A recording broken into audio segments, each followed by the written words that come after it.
ஆகியவத்தை நான் சொல்கிறேன். வாழ்க்கையில் நான் 30 வருஷமாக விசுவாசியாக இருக்கிறேன், 20 வருஷமாக விசுவாசியாக இருக்கிறேன், 10 வருஷமாக விசுவாசியாக இருக்கிறேன் அப்படின்னு சொன்னாக்கா ஒரு சின்ன கோபம் போகல, சின்ன பொறாமை போகல, சின்ன ஒருத்தரை மன்னிக்க முடியல, ஒருத்தனுக்கு உதவி செய்ய முடியல, கொஞ்சம் அன்பாக சிரித்து பேச முடியல, கலந்து ஜெபிக்க முடியல அப்படின்னு சொன்னாக்கா என்னன்னாக்கா விதையும் தப்பு இல்லை, நீங்களும் தப்பு இல்லை. 1 ராஜாக்களின் புஸ்தகத்தில் திறந்து வைத்துக் கொள்வோம். அதில் 2 கருத்தை இந்த நாளில் நான் சொல்ல தியானிக்க விரும்புகிறோம், பரிசுத்தாவின் துணையோடு கூட. முதலாவது தாவீதை பற்றி ஒரு சின்ன காரியம், அடுத்து சாலமோனை குறித்து 2வது காரியம். இது 2 பேர்த்தை பிரித்தும் தாவீதை குறித்து கடைசியாக சில வசனங்களும் சாலமோனின் காரியங்களும் மற்ற காரியங்களும் எழுதப்பட்டிருக்கிறது 1 ராஜாக்களின் புஸ்தகம். இந்த 1 ராஜாக்களின் புஸ்தகம் 1 சாமுவேல் 2 சாமுவேலுக்கு பிறகு இருக்கிறது. எல்லாரும் பைபிள் இருக்கிற அத்தனை பேரும் 1 ராஜாக்களின் புஸ்தகத்தை திறந்து வைத்துக் கொள்ளுங்கள். அதிலிருந்து ஒரு சில வசனங்களும் அதோடு கூட வேதாகமத்தின் பல இடங்களில் இருக்கிற பல வசனங்களையும் இந்த நாளில் நாம் வாசித்து நாம் தியானிக்க போகிறோம். 1 ராஜாக்களின் புஸ்தகம் 1வது அதிகாரம் 1லிருந்து 4 வாசிக்க முதலாவது கேட்போம். தாவீது ராஜா வயது சென்ற விருத்தாப்பியனான போது வஸ்திரங்களினால் அவனை மூடினாலும் அவனுக்கு அனல் உண்டாகவில்லை. அப்பொழுது அவனுடைய ஊழியக்காரர் அவனை நோக்கி, ராஜ சமூகத்தில் நின்று அவருக்கு பணிவிடை செய்யவும் ராஜாவாகிய எங்கள் ஆண்டவனுக்கு அனல் உண்டாகும்படி உம்முடைய மடியிலே படுத்துக் கொள்ளவும் கன்னியாகிய ஒரு சிறு பெண்ணை ராஜாவாகிய எங்கள் ஆண்டவனுக்கு தேடுவோம் என்று சொல்லி இஸ்ரவேலின் எல்லையெல்லாம் அழகான ஒரு பெண்ணை தேடி சூனேம் ஊராளாகிய அபிஷாக்கை கண்டு அவளை ராஜாவின் இடத்தில் கொண்டு வந்தார்கள். அந்த பெண் வெகு அழகாய் இருந்தால் அவள் ராஜாவுக்கு உதவியாயிருந்து அவனுக்கு பணிவிடை செய்தாள். ஆனாலும் ராஜா அவளை அறியவில்லை. ஒரு சத்தியத்தை நாம் கவனிப்போம். தாவீது ராஜாவினுடைய வாழ்க்கை நம் அனைவருக்கும் தெரிந்தது. அவனுடைய சரித்திரம் ஏறக்கூடிய கிறிஸ்துவர்களாக இருக்கிற நமக்கு பல பிரசங்களை கேட்டிருப்பீர்கள். அவன் ஆடுகளை மேய்த்து கொண்டிருந்தான். அந்த நேரத்தில் சவுல் தேவனுடைய வார்த்தைக்கு கீழ்ப்படியாமல் தேவனால் புறக்கணிக்கப்பட்டான். அந்த நேரத்தில் தீர்க்கதரிசியின் மூலம் சாமுவேல் தீர்க்கதரிசியின் மூலமாக ஆடு மேய்த்து கொண்டிருந்த தாவீதை அழைத்தனுப்பி அந்த அவருடைய தகப்பன் ஈசாயின் மகன் ஈசா என்கிற தகப்பனிடத்தில் சாமுவேல் சென்று உங்களுடைய பிள்ளைகளை வர சொல் என்று சொல்லுகிறான். அப்பொழுது எல்லாரையும் கொண்டு வரும் பொழுது யாருமே தேவன் தெரிந்து கொள்ளவில்லை. கடைசியாக ஆடு மேய்த்து கொண்டிருந்த தாவீதை கொண்டு வரப்படுகிறான். அப்பொழுது கர்த்தர் சொல்லுகிறார், இவன்தான் என்று சொல்லி. அதற்கு முன்பதாகவே சாமுவேல் சொல்லுகிறான், இவனா என்று சொல்லி தேவனிடத்தில் கேட்கும் பொழுது அபிஷேகம் பண்ணுவதற்கு தேவன் ஒரு வார்த்தை சொல்கிறார், நீ மனுஷர் பார்க்கிற பிரகாரமாய் பார்க்கிறார், மனுஷன் முகத்தை பார்க்கிறான், தேவனோ இருதயத்தை பார்க்கிறார் என்று சொல்லி சாமுவேலிடத்தில் சொல்லி கொண்டிருந்து பிறகு தாவீது வரும் பொழுது அவன் சிறுவனாய் இருந்தாலும் கூட ஆடு மேய்த்து கொண்டிருந்த அவனை இஸ்ரவேல் மக்கள் மீது ராஜாவாக தேவன் சாமுவேலின் மூலமாக அபிஷேகம் பண்ணினார். அபிஷேகம் பண்ண பிறகு அவனுடைய சரித்திரம் எல்லாம் நாம் கொஞ்சம் தெரிந்திருக்கலாம். அவன் ராஜாவான பிறகு அவன் இந்த ஒரு தன்னுடைய அரண்மனையின் உப்பரிகிலே உலாவிக் கொண்டிருக்கும் பொழுது அழகான ஒரு பெண்ணை கண்டு, ஸ்நானம் பண்ணி கொண்டிருந்த ஒரு பெண்ணை கண்டு அவள் மேல் மோகம் கொண்டு அவனுடைய கணவனை கொலை செய்து அந்த அழகான பெண்ணை பத்சேபேல் என்கிற அழகான பெண்ணை தனக்கு மனைவியாக கொண்டதான பாவம் செய்தவன் என்பதை நாம் தெரிந்திருக்கிறோம்.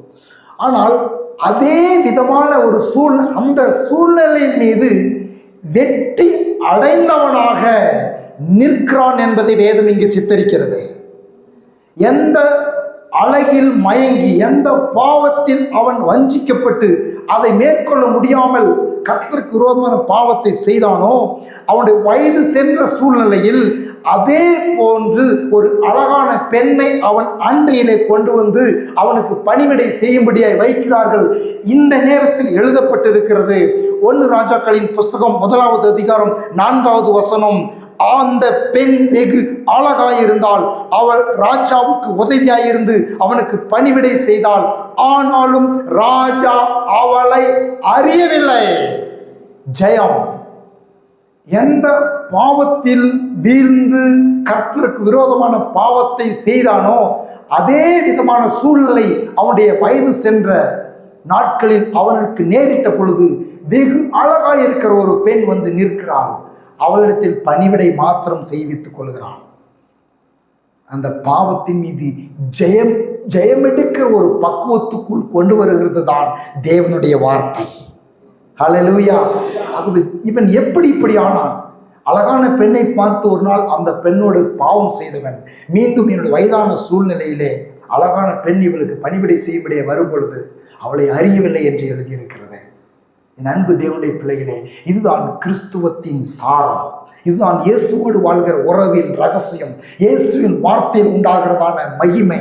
ஒரு மனிதனுடைய வாழ்க்கை தேவனோடு உறவு கொள்ள நீங்கள் எந்தெந்த பகுதியில் வீழ்ந்து கொண்டு இருக்கிறீர்களோ, எந்தெந்த பகுதியில் நீங்கள் தடுமாறி கொண்டிருக்கிறீர்களோ, அவைகள் அத்தனையின் மீதும் ஜெயித்து நிற்கிற ஒரு நாளை தேவன் உங்களுக்கு வைத்திருக்கிறார். ஆகவே சோர்ந்து போக வேண்டிய அவசியம் இல்லை. நான் அடிக்கடி பொய் சொல்லி விடுகிறேனே, நான் அடிக்கடி இந்த காரியத்தை செய்து விடுகிறேன் என்று சொல்லுகிறீர்களா? தேவன் விட்டு தூரம் போக வேண்டாம். தேவன் அண்டையில் வாருங்கள், அவரோடு உறவு கொள்ளுங்கள், துதியுங்கள், ஜெபியுங்கள். இருக்கிற பலவீனத்தோடு கூட கர்த்தரை பின்பற்றுங்கள். கர்த்தருடைய சமூகத்தில் உங்கள் இருதயத்தை ஊற்றுங்கள். ஒரு நாள் வரும், எந்த பாவம் உங்களை வஞ்சித்ததோ அதுக்கு முன்னாடி நீங்கள் தைரியமாய் நிற்க முடியும். அழகுல வளரனா இருந்தான், அழகான பெண்ணை பார்த்தா உடனடியே உனக்கு மோகம் வந்துடும். தாவீதுக்கு அதே வயது சென்ற சூழ்நிலையில் அழகான பெண்ணை கொண்டு வந்து பக்கத்தில் பணிவிடை செய்யும்படியே வைக்கிறாங்க. வேத வசனம் சொல்லுகிறது, அவன் அவளை அறியவில்லை, அவளோடு பாவம் செய்யவில்லை என்று சொன்னால் maturity of the in the presence of God. தேவ ஆவியினால் உண்டாகிற மெச்சூரிட்டி, பரிசுத்த ஆவியினால் உண்டாகிற வளர்ச்சி, பரிசுத்த ஆவியினால் உண்டாகிற தேர்ச்சி, இதுதாங்க. அப்போ விழுந்துக்கிட்டே இருக்க முடியாது. அதனால் தான் எந்த குடிப்பழக்கமோ மற்ற இந்த பாவங்களோ இருக்கிற வியாதியோ இருக்கிற பலவீனமோ இருக்கிறவங்களை பார்த்து நான் தைரியமாக என்ன சொல்லுவேன், தொடர்ந்து தேவ சமூகத்துக்குள் வா. நீ மாற வேண்டாம், தேவன் உன்னை மாற்றுவார். நீ மாற. சில பேர் சொல்லுவாங்க, நான் தண்ணி போடுறேங்க, நான் இந்த பாவத்தோடு இருக்கிறேங்க, எப்படிங்க ப்ரேயருக்கு வருதுன்னு சொல்லுவாங்க. அப்பா, நீ மாறி சுத்தமாக நல்லவனான ப்ரேயருக்கு வரேன், நல்லவனான பிற்பாடு இயேசுகிட்ட வரேன்னா உன் வாழ்க்கையில் முடியவே முடியாது. நீ எப்படி இருக்கிறாயோ அப்படியே இயேசுவின் அண்டையில் வா. உன்னை மாற்றுகிறவர் இயேசு. நீ மாறி இயேசுவின் அண்டையில் வர வேண்டிய அவசியம் இல்லை. நீ இருக்கிற நிலைமையோடு வா. பாவத்தோடு தாவீது ராஜாவாக வாழ்ந்தான். பாவம் அவன் வாழ்க்கையில் விளையாடி கொண்டிருந்தது. ஒரு நாள் அவன் சொல்லுகிறான், கர்த்தருடைய வேகத்தில் பிரியமாய் இருக்கிற மனுஷன். கீழே சொல்றான், அவன் ஒரு வார்த்தையை சொல்றான், வாசித்து பாருங்க. பின்பு சொல்றான், சங்கீதம் 1 யோவான் 3:8-10 வாசித்துட்டு கீழே போவோம். பாவம் செய்கிறவன் ஆமென் பிசாசினால் உண்டாயிருக்கிறான். எஸ். ஏனெனில் பிசாசானவன் ஆதி முதல் பாவம் செய்கிறான். பிசாசினுடைய கிரியைகளை அழிக்கும்படியே தேவனுடைய குமாரன் வெளிப்பட்டார். தேவனால் பிறந்த எவனும் பாவம் செய்யான், ஏனெனில் அவனுடைய வித்து அவனுக்குள் தரித்திருக்கிறது. அவன் தேவனால் பிறந்தபடியினால் பாவம் செய்ய மாட்டான். இதனாலே தேவனுடைய பிள்ளைகள் இன்னார் என்றும் பிசாசின் பிள்ளைகள் இன்னார் என்றும் வெளிப்படும். நீதியை செய்யாமலும் தன் சகோதரனை அன்பு கூறாமல் இருக்கிற எவனும் தேவனால் உண்டானவன் அல்ல. 9வது வசனத்தை வாசிக்கிறேன் பாருங்க. தேவனால் பிறந்த எவனும் பாவம் செய்யான், ஏனெனில் அவருடைய வித்து அவனுக்குள் தரித்திருக்கிறது. எல்லாரும் சொல்லுங்க, அவருடைய வித்து அவனுக்குள் தரித்திருக்கிறது. எப்படிங்க பாவத்தின் மீது ஜெயம் எடுக்கிறோம்னா ஒரு மனுஷன் மாறுறான்? வித்து உள்ள வருதுங்க. அவருடைய வித்துன்னு சொன்னா என்ன? அவர் எதிலிருந்து உருவானார்?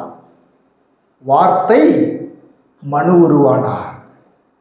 மரியாள் இடத்தில் என்ன கொடுக்கப்பட்டது? தேவனுடைய பலம், வார்த்தை. அந்த வார்த்தை தான் இயேசு, வார்த்தை தான் வித்து. அந்த வார்த்தை இன்னும் கொஞ்சம் இதை வாசித்து உங்களுக்கு நான் விளக்குறேன். சங்கீதம் 119:11. நான் உனக்கு விரோதமாய் பாவம் செய்யாதபடிக்கு எஸ் உமது வாக்கை என் இருதயத்தில் வைத்து வைத்தேன். ஆமென். ஹல்லேலூயா, ஹல்லேலூயா. புரிஞ்சா உங்களுக்கு? நான் உமக்கு விரோதமாய் பாவம் செய்யாதபடிக்கு உம்முடைய வித்து என் இருதயத்தில் ஏற்றுக்கொண்டேன். அப்படி சொல்லுங்க, எல்லாம் சொல்லுவீங்களா? நான் இயேசுவே, நான் உமக்கு விரோதமாய் பாவம் செய்யாதபடிக்கு உம்முடைய வித்தை, வார்த்தையை என்னுடைய இருதயத்தில் ஏற்றுக்கொள்கிறேன், எழுதி கொள்கிறேன், உம்முடைய வார்த்தைக்கு இடம் கொடுக்கிறேன். அப்போ இங்கே என்னங்க நடக்குது? இங்கே ஏதோ மந்திரம் போடுறோமா? இங்கே ஏதோ உங்களுக்காக நம்ம ஜெபிக்கிறோம், உண்மைதான். உங்களுக்காக விடுதலைக்காக சுகத்திற்காக ஜெபிக்கிறோம். ஆனால் அங்கே என்ன செய்யப்படுகிறது? இங்கே ஒரு வித்து, அதாவது விதை, ஒரு வித்து, ஒரு விதை என்ன பண்ணுகிறது? விதைக்கப்படுகிறது. அதனால் தான் இயேசு கிறிஸ்து சொல்லுகிறார், விதைக்கிறவன் ராஜ்யத்தின் வசனத்தை விதைக்கிறான். அப்ப விதைக்கப்படுகிறது. ஒவ்வொரு வாரமும் ஏறக்குறைய 1 மணி நேரம் இங்கு விதைகள் விதைக்கப்படுகிறது. அந்த விதைகள் வல்லமையுள்ள விதைகள், அந்த விதைகள் பரிசுத்தமான விதைகள், அந்த விதைகள் சத்துவமுள்ள விதைகள், அந்த விதைகள் பாதிப்பை உண்டு பண்ணுகிற விதைகள், அந்த விதைகள் பலன் கொடுக்கிற விதைகள், அந்த விதைகள் இந்த உலகத்தில் இருக்கிற எல்லா வித்து, எல்லா விதைகளை காட்டிலும் ஒரிஜினல் விதைகள்.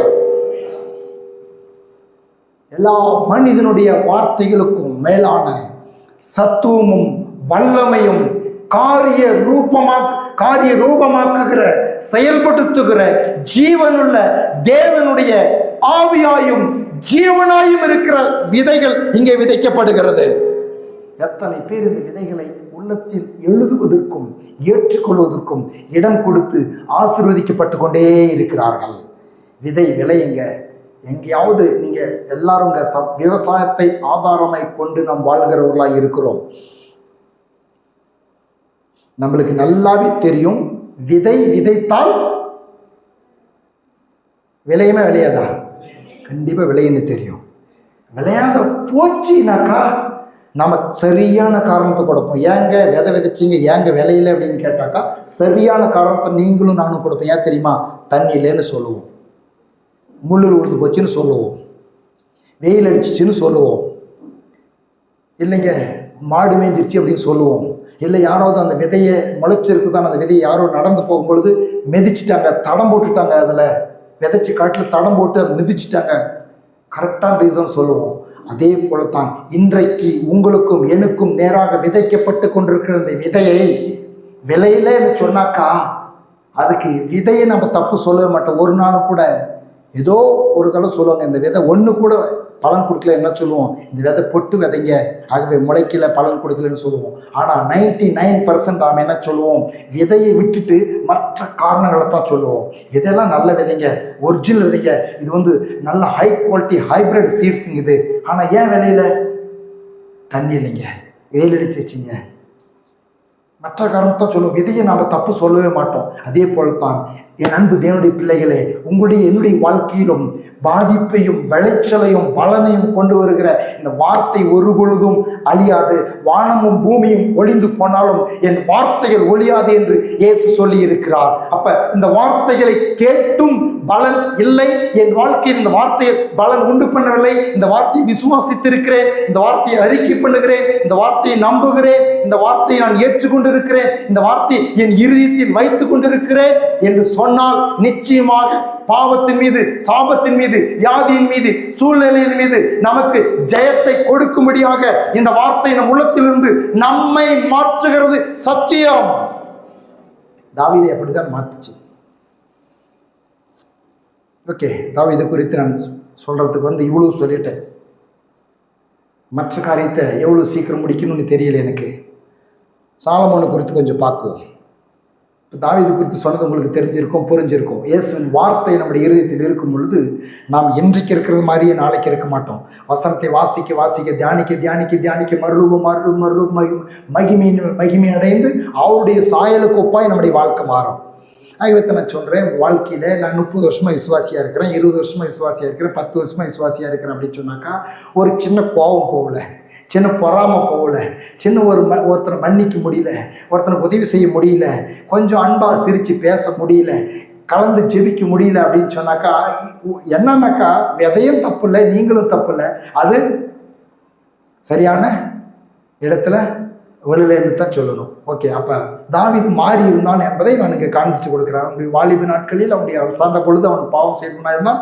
அவன் வயது சென்றவனாக இருந்த பொழுது அவனுடைய வாழ்க்கை மாற்றப்பட்டு அழகான பெண்ணை கொண்டு வந்து முன்னால் நிறுத்தினாலும் கூட அவன் பரிசுத்தமாய் அந்த பெண்ணுடைய பணிவிடையை செய்வித்து கொண்டு அவன் பரிசுத்தமாய் அந்த பெண்ணை அறியாமல் வாழ்ந்தான் என்பது நமக்கு ஒரு எடுத்துக்காட்டாகவும், நாம் வசனத்தை உள்ளத்தில் வைக்கும் பொழுது எவ்வாறு மாற்றம் நாம் உள்ளத்தில் உண்டாகும் என்பதை குறித்தும் இந்த வசனத்தின் மூலமாக அறிந்து கொள்கிறோம். அடுத்து சாலமோனை குறித்து நாம் பார்க்கலாம். 1 ராஜாக்கள் 3வது அதிகாரம் 3-5. சாலமோன் கர்த்தரிடத்தில் அன்பு கூர்ந்து தன் தகப்பனாகிய தாவீதின் கட்டளைகளில் நடந்தான். ஆனாலும் அவன் மேடைகளிலே பலியிட்டு தூபம் காட்டி வந்தான். அப்படியே ராஜா பலியிட கிபியோனுக்கு போனான். அது பெரிய மேடையா இருந்தது. அந்த பலிபீடத்தின் மேல் சாலமோன் 1000 சர்வாங்க தகன பலிகளை செலுத்தினான். கிபியோனிலே கர்த்தர் சாலமோனுக்கு ராத்திரியிலே சொப்பனத்திலே தரிசனமாகி, நீ விரும்புகிறதை என்னிடத்தில் கேள் என்று தேவன் சொன்னார். இப்போ நாம்பளா கேளுங்கன்ற வசனத்தை வச்சுக்கிட்டு நம்முடைய தேவைகளை கேட்குறோம், நல்லது, நம்முடைய பிரச்சனைகளிலிருந்து விடுதலை கேட்குறோம், சுகத்தை கேட்குறோம், சமாதானத்தை கேட்குறோம், சந்தோஷத்தை கேட்குறோம், ஆஸ்தி கேட்குறோம், ஆத்துமாக்கள் கேட்குறோம், நல்லது. ஆனால் 1 யோவான் 5:14 படி சித்தத்தின்படி கேட்டால் எது அவருடைய சித்தம்? எது அவருடைய சித்தம் நமக்கு தெரியுமா? எது அவருடைய சித்தம்னு சொல்லி எப்போ அவருடைய சித்தம் எதுன்னு தெரியுமா? அவரோடு நெருங்கி ஜீவிக்கும் பொழுது தான் அவருடைய சித்தம் என்னன்னு தெரியும். ஒரு மனைவிகிட்ட போய் உன் கணவனுக்கு என்ன வேணும் அப்படின்னு சொல்லி கேட்டால் சொல்லுவாங்க. ஏன் அப்படின்னாக்கா, ஏதோ ரொம்ப இஷ்டப்பட்டு சாப்பிடுவாருனாக்கா தெரியும். ஏன்னா அவரோட நெருங்கி அவங்க ஜீவிக்கிறாங்க. ஆனால் யாரோ ஒருத்தருக்கு போய் ஹோட்டல்காரர்கிட்ட போய் இவருக்கு என்ன பிடிக்கும்னு தெரியுமா உங்களுக்குன்னா அவனுக்கு தெரியாது. என்றைக்கோ ஒரு நாளைக்கு ஹோட்டல் போய் சாப்பிட்றதுனால அவனுக்கு அந்த நபருக்கு என்ன வேணும்னு தெரியாது. ஆனால் ஒரு மனைவிக்கு தன் கணவனுக்கு என்ன வேணும் அப்படின்னு தெரியும். கணவனுக்கு மனைவிக்கு என்ன வேணும்னு தெரியும். ஏன்னு சொன்னால் அவங்க நெருங்கி ஜீவிக்கிறார்கள். அதே போல் தான் தேவனோடு நெருங்கி ஜீவிச்சாக்கா தேவனுடைய சித்தம் என்னதென்று நம்மளுக்கு தெரியும். இப்போ தேவனுடைய சித்தத்தின்படி கேட்டால் அதை மனதில் வைத்துக் கொள்ள வேண்டும். சாலமோன் ராஜா ஒரு காரியத்தை கேட்குறான். அதை குறித்து எழுதப்பட்டிருக்கிறது 1 ராஜாக்கள் 3:6-10. அதற்கு சாலமோன், என் தகப்பனாகிய தாவீது என்னும் உமது அடியான் உம்மை பற்றி உண்மையும் நீதியும் மன நேர்மையுமாய் உமக்கு முன்பாக நடந்தபடியே தேவரீர் அவருக்கு பெரிய கிருபை செய்து அந்த பெரிய கிருபையை அவருக்கு காத்து இந்நாளில் இருக்கிறபடியே அவருடைய சிங்காசனத்தில் வீற்றிருக்கிற ஒரு குமாரனை அவருக்கு தந்தீர். இப்போதும் என் தேவனாகிய கர்த்தாவே, தேவரீர் உமது அடியேனை என் தகப்பனாகிய தாவீதின் ஸ்தானத்திலே ராஜாவாக்கினீரே. நானோ வென்றால் போக்குவரவு அறியாத சிறு பிள்ளையா இருக்கிறேன். நீ தெரிந்து கொண்டதும் ஏராளத்தினால் எண்ணிக்கைக்கு அடங்காததும் இலக்கத்திற்கு உட்படாததுமான திரளான ஜனங்களாகிய உமது ஜனத்தின் நடுவில் அடியேன் இருக்கிறேன். ஆகையால் உமது ஜனங்களை நியாயம் விசாரிக்கவும் நன்மை தீமை இன்னதென்று வகையறுக்கவும் அடியேனுக்கு ஞானமுள்ள இதயத்தை தந்தருளும். ஏராளமாய் இருக்கிற இந்த உமது ஜனங்களை நியாயம் விசாரிக்க யாராலே ஆகும் என்றான். சாலமோன் இந்த காரியத்தை கேட்டது ஆண்டவருடைய பார்வைக்கு உகந்த விண்ணப்பமாய் இருந்தது. தேவனுடைய பார்வைக்கு உகந்த விண்ணப்பம் எது தெரியுமா? ஆண்டவரே எனக்கு ஞானம் தாரும், ஆண்டவரே எனக்கு ஞானம் தாரும், ஆண்டவரே எனக்கு ஞானம் தாரும். ஆகவே தான் யாக்கோபு 1:5 ஆவியானவர் பரிசுத்தவான்களுக்கு சபைக்கு எழுதும் பொழுது எழுதி வைத்திருக்கிறார். என்ன எழுதி வைத்திருக்காரு தெரியுமா? தேவனுக்கு பிரியமானது. யாக்கோபு 1:4. உங்களில் ஒருவன் ஞானத்தில் குறைவுள்ளவனாய் இருந்தால் யாவருக்கும் சம்பூர்ணமாய் கொடுக்கிறவரும் ஒருவரையும் கடிந்து கொள்ளாதவருமாகிய தேவனிடத்தில் கேட்க கடவன். அப்பொழுது அவனுக்கு கொடுக்கப்படும். ஞானத்தில் குறைவுள்ளவனாக இருந்தால், உண்மையிலேயே சொல்ல போனாக்கா நம் ஒவ்வொருவரும் ஞானத்தில் குறைவுள்ளவர்கள் தான். ஏனென்று சொன்னால் வேத வசனம் சொல்லுகிறது, நீதிமொழிகள் 24வது அதிகாரத்தில் அதில் 3, 4, 5, 6 வசனத்தை நான் வாசிக்கிறேன். வீடு ஞானத்தினால் கட்டப்பட்டு விவேகத்தினாலே நிலைநிறுத்தப்படும். அறிவினாலே அறைகளில் அருமையும் இனிமையுமான சகலவித பொருட்களால் நிறைந்திருக்கும். ஞானமுள்ளவன் பலமுள்ளவன், அறிவுள்ளவன் தன் வல்லமையை அதிகரிக்க பண்ணுகிறான். இன்னைக்கு நம்முடைய வாழ்க்கையில் மிகவும் அவசியமானது ஒன்று, நம்முடைய வாழ்க்கையை எப்படி வாழ வேண்டும், தேவனுக்கு பிரியமாகும், இந்த உலகத்திலும் எவ்வாறு வெற்றி உள்ள பரிசுத்தமுள்ள ஒரு தகுதியுள்ள ஒரு ஆசீர்வாதமான வாழ்க்கை வாழ வேண்டும் என்பதற்கு நம்முடைய வாழ்க்கையில் தேவனால் கொடுக்கப்படுகிற ஞானம். ஹல்லேலூயா. இந்த ஞானம் தான் வீடு ஞானத்தினால் கட்டப்படும். இன்னைக்கு நம்முடைய குடும்பமாக நாம் வாழ்கிறோம். குடும்ப வாழ்க்கையில் நம்முடைய நம்முடைய குடும்பம், நம்முடைய லைஃப் சரியாய் இயங்க வேண்டும் என்று சொன்னால் போதுமான தெய்வீக ஞானம். யோசனை பண்ணி பாருங்க, கணவன் மனைவிக்குள்ள சண்டை, பெற்றார் பிள்ளைகளுக்குள்ள சண்டை, உறவுகளுக்குள்ள சண்டை, சமுதாயத்தில் சண்டை, பிரச்சனை. காரணம் ஏன்? ஞானம் இல்லாதனால. ஞானமான வார்த்தைகளை பேச தெரியல, ஞானமாய் அதை கையாள தெரியல. கர்த்தரிடத்தில் ஞானத்தை பெற்றுக்கொண்டால் நிச்சயமாகவே நம்முடைய வாழ்க்கை அர்த்தமுள்ள விதத்தில், ஆசீர்வாதம் உள்ள விதத்தில் வாழ முடியும் என்பதை வேதம் தெளிவாய் நீதிமொழிகள் 24:3-4-5 சொல்லப்படுகிறது. வீடு ஞானத்தினாலே கட்டப்படும். எல்லாரும் சொல்லுங்க, வீடு வாழ்க்கை ஞானத்தினால் கட்டப்படும். ஆகவே தான் இயேசு மத்தேயு 7:24-25 சொல்றாரு, என் வார்த்தைகளை கேட்கிறவன் புத்திசாலிகள். ஹல்லேலூயா. என் வார்த்தைகளை கேட்டு வாழ்கிறவன் கற்பாறையின் மேல் கட்டப்படுகிற புத்தியுள்ள மனுஷன், ஞானமுள்ள மனுஷன். ஏன் தெரியுமா அவனுக்கு புத்தி வந்துருச்சு? ஏன் கண்மலையின் மேல் வீட்டை கட்டுறான்? ஏன் புத்தி வந்துச்சு? வார்த்தையை கேட்டான். இன்னைக்கு ஞானம் வேணும், அறிவு வேணும், எப்படி வாழ்க்கையில் முடிவெடுக்கணும் அப்படின்னு சொன்னாக்கா அவருடைய வார்த்தைகளை கேட்கும் பொழுதுதான் நமக்கு புத்தி அறிவும் வருகிறது. ஆகவே நீதிமொழிகள் 10:14 சொல்கிறது, கர்த்தருக்கு பயப்படுகிறதே ஞானத்தின் ஆரம்பம். சங்கீதம் 111:10, சங்கீதம் 1:7 சொல்லுகிறது, ஞானத்தின் ஆரம்பம் கர்த்தருக்கு பயப்படுகிறது. ஞானம் நமக்கு மிகவும் அவசியம் இந்த நாட்களில். ஆகவே தான் இது தேவனுக்கு உகந்த விண்ணப்பமாக இருந்தது, சித்தமான விண்ணப்பமாக இருந்தது. அப்போ ஞானத்தை கேட்டான். ஞானத்தை கேட்டதுக்கு அவர் சொல்கிறாரு, 1 ராஜாக்களின் புஸ்தகம் 3ஆவது அதிகாரம் 11, 12, 13, 14 வாசிக்க கேட்போம். தேவன் அவனை நோக்கி, எஸ், நீ உனக்கு நீடித்த நாட்களை கேளாமலும் ஐஸ்வர்யத்தை கேளாமலும் உன் சத்துருக்களின் பிராணனை கேளாமலும் நீ இந்த காரியத்தையே கேட்டு நியாயம் விசாரிக்கிறதற்கு ஏற்ற ஞானத்தை உனக்கு வேண்டிக் கொண்டபடியால் உன் வார்த்தைகளின்படி செய்தேன். ஞானமும் உணர்வும் உள்ள இருதயத்தை உனக்கு தந்தேன். இதிலே உனக்கு சரியானவன் உனக்கு முன் இருந்ததும் இல்லை, உனக்கு சரியானவன் உனக்கு பின் எழுப்புவதும் இல்லை. இதுவுமின்றி நீ கேளாத ஐஸ்வர்யத்தையும் மகிமையும் உனக்கு தந்தேன். உன் நாட்களில் இருக்கிற ராஜாக்களில் ஒருவனும் உனக்கு சரியானவன் இருப்பதில்லை. உன் தகப்பனாகிய தாவீது நடந்தது போல நீயும் என் கட்டளைகளையும் என் நியமங்களையும் கைக்கொண்டு என் வழிகளில் நடப்பாயாக, உன் நாட்களையும் நீடித்திருக்க பண்ணுவேன் என்றார். என்ன சொல்றாரு? ஞானத்தை தான் அவன் கேட்டான். அவர் என்ன சொல்றாரு? இதுவுமன்றி கேளாத ஐஸ்வர்யம். எல்லாரும் சொல்லுங்க, கேளாத ஐஸ்வர்யம். நன்றாய் புரிந்து கொள்ளுங்க. தேவன் எப்பொழுதுமே நீங்க கேட்டதை மாத்திரம் கொடுக்கிற ஒரு கடைக்காரர் அல்ல, அவர் தகப்பன். நீங்கள் கேட்காதை அவர் தருகிறவர். ஏன் தெரியுமா? எதுக்கு கேட்க சொல்றாருன்னா, நீ உள்ளத்துல ஃபர்ஸ்ட் ப்ரிஃபரன்ஸ் எதுக்கு கொடுக்குறீங்க அப்படின்றதுக்காகத்தான் கேட்க சொல்றாரு.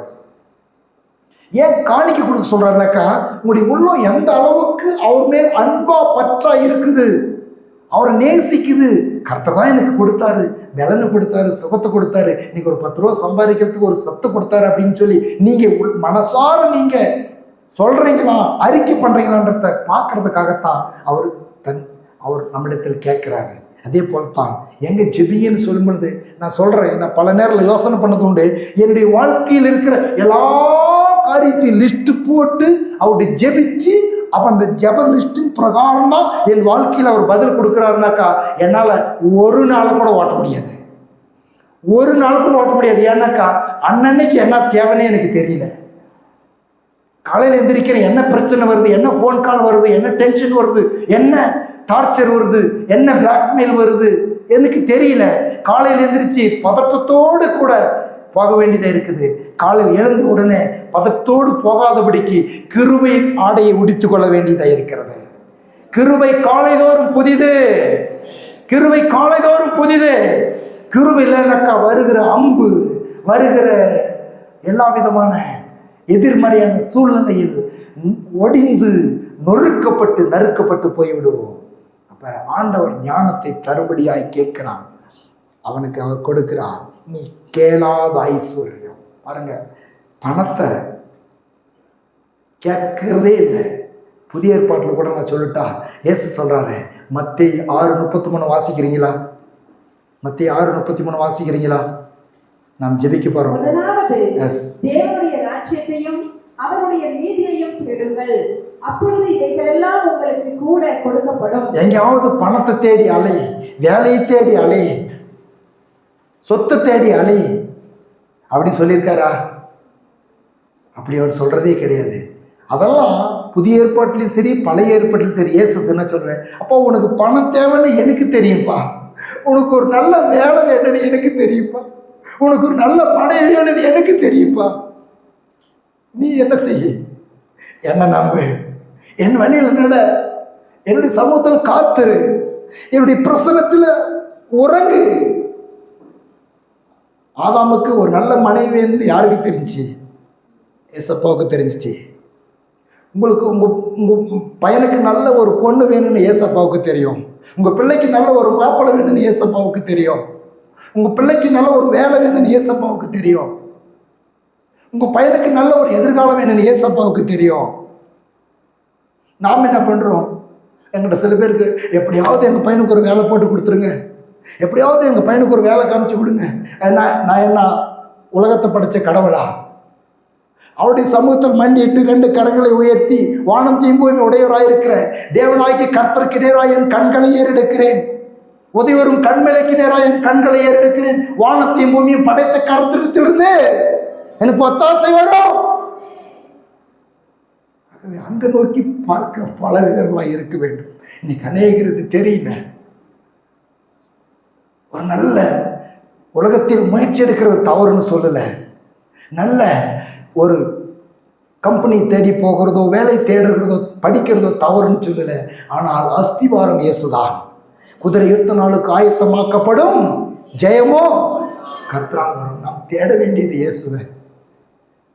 வெறும் இயேசுவை தேடாத ஆஸ்பத்திரி தேடி பிரயோஜனம் இல்லை, இயேசுவை தேடாத வேலையை தேடி பிரயோஜனம் இல்லை, இயேசுவை தேடாத என்ன ஹையர் ஸ்டடி பண்ணி பிரயோஜனம் இல்லை. அவைகள் எல்லாம் ஒரு நாள் நமக்கு வேதனையாக மாறிவிடும். ஆகவே தான் இயேசு சொல்லுகிறார், முதலாவது ஃபர்ஸ்ட் ப்ரிஃபரன்ஸ். சாலமோன் என்ன கேட்டான்? ஞானம் கேட்டான், ஐஸ்வர்யத்தை கேட்கல.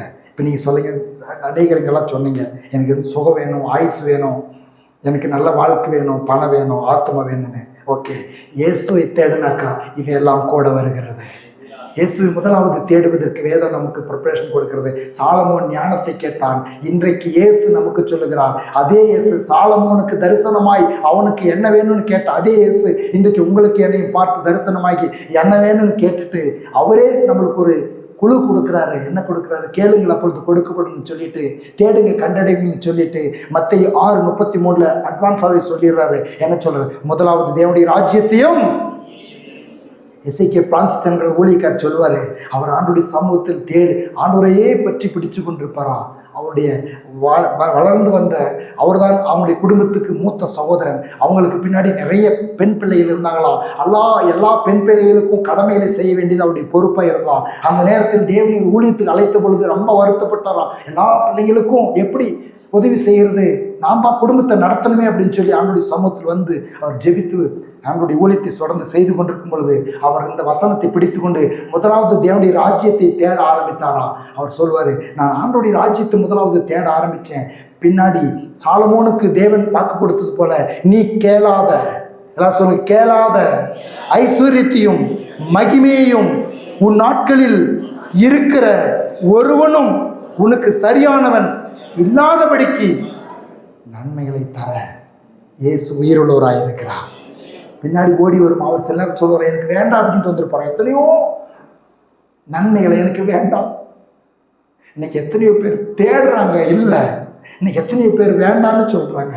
பெர்க்மன் சப்பா ஒரு இடத்துல போயிட்டு ஒளி செய்து திரும்பும் பொழுது ஒரு பெரிய தொகையை அவருக்கு கொடுத்தாங்களாம். ஐயோ, இந்த பொருள் மேலேயும் இந்த தொகை மேலேயும் என் கண்ணு போச்சு, என் அபிஷேகம் போயிடும் அப்படின்னு சொல்லிட்டு அவர் அதை உதறிட்டு அப்படின்னு சொல்லுவார். அப்போ தேவனை தேடும் பொழுது மற்றவர்கள் கூட வருகிறது. நம்ம மத்தியில் கடந்த நாட்கள் அமெரிக்காவிலிருந்து ஊழியம் செய்தான ஜான்சனுங்கிறதான ஊழியக்காரர் கடந்த நாட்களில் ஒரு நாட்கள் பெங்களூர் போகிறாரு. அவரை கடந்த நாள் சந்தித்து அவரோடு கூட அவர் கொஞ்சம் பலவீனமாக இருக்கும்பொழுது என்ன ஜெபிக்கிறதுக்கு கூப்பிட்டாரு. நான் போய் ஜெபிச்சு நம்ம சபையில் வந்து ஊழியம் செஞ்சிருக்காரு, எனக்கு காணிக்கை கொடுக்குறது நான் போனால் அவர் எனக்கு காணிக்கை கொடுத்து என்னை சந்தோஷப்படுத்தி அனுப்புகிறாரு. கேட்கல, நாம் கொடுக்க நினைக்கும் பொழுது அவர் நமக்கு கொடுக்கிறார். இதுதான் வேதத்தின் ரகசியம். ஆகவே சாலமோனை போல தேவனை முதலாவது தேடுவோம். தேவனுக்கு பிரியமானது எது? தேவனுடைய ராஜ்யத்தின் நீதியும் தேடுவது. அவரை பற்றி பிடித்துக் கொள்வோம். எழுந்திருந்து நாம் ஜெபிப்போம்.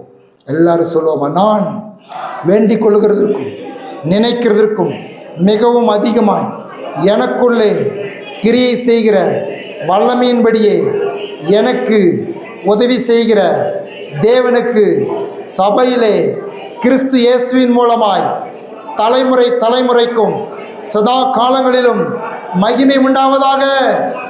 ஆமேன், ஆமேன், ஆமேன். இயேசுவின் நாமத்தில் பிதாவே. என் ஆத்துமாவே கர்த்தரை ஸ்தோத்திரம். என் முழுவதுமே அடி பரிசுத்த நாமத்தை ஸ்தோத்திரம். என் ஆத்துமாவே கர்த்தரை ஸ்தோத்திரம். கர்த்தர் செய்த சகல உபகாரங்களையும் என்று மறவாது. ஆமென். பிதாவாகிய தேவனுடைய அன்பும் இயேசு கிறிஸ்துவின் கிருபையும் பரிசுத்த ஆவியுடைய சந்தோஷமும் சமாதானம் ஐக்கியம் நம் அனைவரோடும் இன்றும் என்றும் சதா காலங்களிலும் இருப்பதாக. ஆமென், ஆமென். ஹல்லேலூயா, ஹல்லேலூயா. கர்த்தருக்கு மகிமை உண்டாவதாக.